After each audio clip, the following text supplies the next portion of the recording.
زۆر باشە لە بەرنامەکانە هەندێک جار کاک سەلام جەنابەت جگە لە شیکاری ئەندێ پێشبینیش دەڵێیت کە وەک خۆی دێتە دی پێش یعنی 2 مانگ زیاتر باسی ئەوەت کرد کە سعودی و عێراقیش گیرە بن لە یەکتری. سعودی ڕەنگە بدا لە عێراق ڕێکواب سعودیە بە هاوکاری ئەمریکا بە فڕۆکە دایان لە عێراق لێرە. ئەمە چی بوو؟ چۆن ڕوویدا؟ بزانە من پێش 2 مانگ زیاترە بێ بزانم بەڵام من لێ هەڵەیەکی بچووکم کردنی یانی منوتم سعودی و کوێت کوێتیشم خستە ناوەڕاست بەڵام ئیشی سیاست وەزعەکە گۆڕێتن. کوێت بۆ بەشدار نەبوو لەگە سعودیە لە عێراق بدا لە حەجدی عێراق بدا لەبەرەوەی وەزیرەکەیان لە سەفوان بوو لەگە سوپای عێراقا باش ئەزانێت کوێت بەرگەی هیچ ناگرێ لەبەرەوە هاتووە لێ وەکو بڵێ ئەیوت ئێمە و عێراق براین و کە ئێرانیش لێرەوە هەیە. بەڵام سعودیە بە فەرمانی ئەمریکا خستیە نام شەڕەوە. تۆ ئەگەر سەیری ئەمەری بکاکەی کاکتوانە 4 جەبهەی هەیە: ئێران، حەجدی عێراق،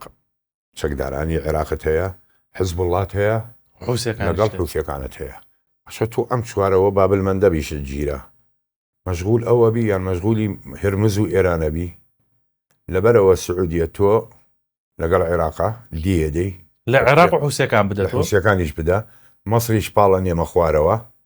بۆی تووشی ئیسرائیلی نەکەم تووشی ئەو شەڕێی بکەم. وڵاتانی کەنداویتیش ئەوانە هاوکاری سعودیەکەن لێنانە. جگە لەوانە سووریا ئەحمەد الشەرع بڕۆبۆجان حزب الله ولا هەمان بەشی کردووە ڕۆڵەکەەوە مووی دابش کردووە و خۆشی بۆ ئێران خۆشی بۆ ئێران بۆ کاتە ئیسرائیلیش پارێزراوە هیچ لەم چونکە تۆ قۆڵی ئێران ئەمانن. ئەسەن بزانە حوثیەکان عێراق حزب الله ئەمانە ئەو بڕیارانەی کە ئەیدەن ئێران ڕازی نییە لەسەری ئلله بە فەرمانی منە جوولێنەوە سەر بە خۆتان نیکن. ئێستاوای لێ هاتووە هەمووشیان لە بن دەست فەی لە قوچن ئێستاکە یعنی بڵێن ئیسماعیل خانی ئەو سەرپرشتێکە ئیتر وەزاکە ئاوهایە بەردەوامی شەبێتن و ئاخر جار نییە لە عێراقەدا دێشێداتەوە. بەڵام ئەم لێدانانە زۆر سەخت وەکو وانەی پێشوو نەبوو ئەوانەی پێشوو تەنها ترسن بترسێنم یعنی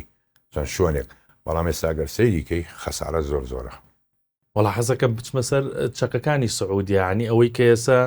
هەم پەلاماری عێراقی پێدا هەم ئەوەشی کە لە داهاتووە چۆن بۆی دیاری کراوە عێراق و حوسیەکان بە عایدی تۆ بە تۆ لێیان بدە. چی چەکێکی هەیە بە چی چەکێ شەڕەکە ئەو شەڕانەکە سعودیە؟ پێشکەوترین چەک لەم ناوچەیەکە بڵێن لە ناوچەی ڕۆژهەڵاتی ناوەڕاستی سعودیە یعنی ئاباچی هەیە کۆبرای هەیە بە هەموو نسخەکانی F-15 هەیە بە نسخەکانی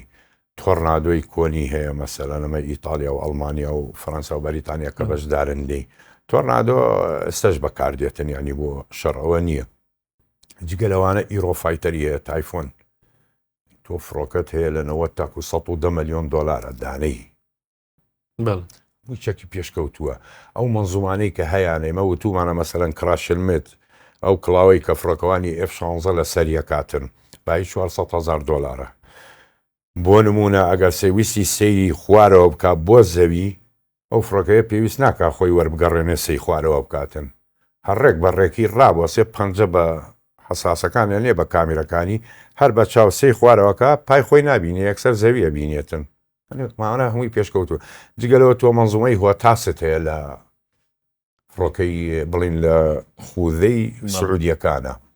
ئەم منزومانە هەمووی جگەلەوەش تۆ بە هاوکاری ئەمریکا یعنی تهدیدی نوختەکان و لێدانەکانە ئەو بۆمبانەی بەکاریشی دیێنی جیاوازە بۆیە باشە من پێشکەوتووە لە چەکە لەبەی سعودیەوە شتێکم بیرکەوتەوە لە ساڵ 1990 کە ئیتر عێراق پەلاماری کۆیتی دا و حتا چووە ناو سعودیەشەوە عێراق ئەوەندە بەهێز بوو ئەو سعودیەی کە عێراق بەهێز چووە نایەوە ئێستا ئاوا دەسەوەشێنێ حەزەکەم بەراوردێکم بۆ بکەی کە ئەو کات چی هەبوو ئێستا چی هەیە لە نێوان عێراق و سعودیا عێراق چی هەیە سعودیا ئەو کاتەش سعودیە F-15 هەبوو ئەو کاتەش هەیبوو ئەو کاتەش هەیبوو F-15 هەبوو سترایکی گڵی هەبوو طبعا خۆی پێتم وت نوسخەی هەیە گۆڕێەوە تۆرنادۆی هەبوو ئەو کاتە بەڵام ئیرۆفایتەر تایفۆن و ئەوانەی نەبوو. ئێستا کەش بۆ ئاگاداری لە بەرنامەی پێشوو نازانم کاکەیە پرسیاری ڕافاڵی کرد کە ڕادارەکەی نانەخێ ڕاداری ڕافاڵ گاڵتەی پێ ناکرێتن. ئێستا سعودیە جگە لەو چەکانی هەیەی داوای ڕافاڵەکاتن لە فەرەنسا عێراقیش داوای 14 ڕافاڵی کردووە. بەس ئایا تۆ موشکی میتۆرتەدا تێ یان نە ڕافاڵەکەی داپێم ئەو کاتە سعودیە وتم F-15 کە سەرەکی عامود فەقەری سعودیە F-15 عێراق بە بەرامبەری 129 هەبوو لەگەڵ میراجە ئەم فڕۆکانەی کە هەیبوو 125 هەبوو ناڵێ ئەمانەی بە کەڵێک بێتن بڵێن بۆ شەڕ لە تانکە ئەوان باشتر بوون بەس من تومە تۆ جێشی عێراقی لە هەربی عێراق و ئێرانە دەرچوو کاکتوانە خبرەتێکی مەدانی زۆری هەبوو کۆمەڵی جەنێراڵی زیرەکی هەبوو ینی فرقەی 5 محەممەد قاسم کە چوە ناو سعودیە چوە ناو شاری خەفجیەوە تاکە فرقەی 5 فرقەیە کۆنە تانکەکانی تی 54 و 62 ئەوانەیە تانکی 72 مۆدلی تازە نەبوو بەڵام هەڵخەڵەتاندنێکی کرد و چوە ناویەوە سعودیە ترسی لێ نیشت جگەلەوە عێراق لە کوێتگرتنی هەڵی کرد چوە ناو سعودیەوە زیاد سعودی ئەو کاتە توانای ئەوەی نەبوو عێراق ڕابگرێت بەڵام ێسش مقارنەیان ئێستا مقارانێکی عێراقت بوو خلاصەکە بەس بە فڕۆکە باسی ئەوم بۆ نەکەی بڵێ وەڵاهی دەرەقەتی دەیت نانەخێر دەرەقەتی نایی هێزی ئاسمانیان زۆر بەهێزە و چەکەکانیشان زۆری هەموو سیارەکانیان درعا تانکەکانیان ئبرامز M1 ئەیتووە ئێمە M1 ئەیوانمان هەیە ئەوان دووەکەیان هەیە جگە لە فڕۆکەش یان یەکێ لەو نوکتانەی کە باسی بکەین باسی هێزی ئاسمانی عێراقەکەی زەیدی چوو بۆ ئێران 3 فڕۆکەی F-16 لەگەڵا بوو 36 فڕۆکەت هەیە کو ئەوانەی تر بۆچی ئەوە حەزەکەم باسی و پرۆتۆکۆڵم بۆ بکەی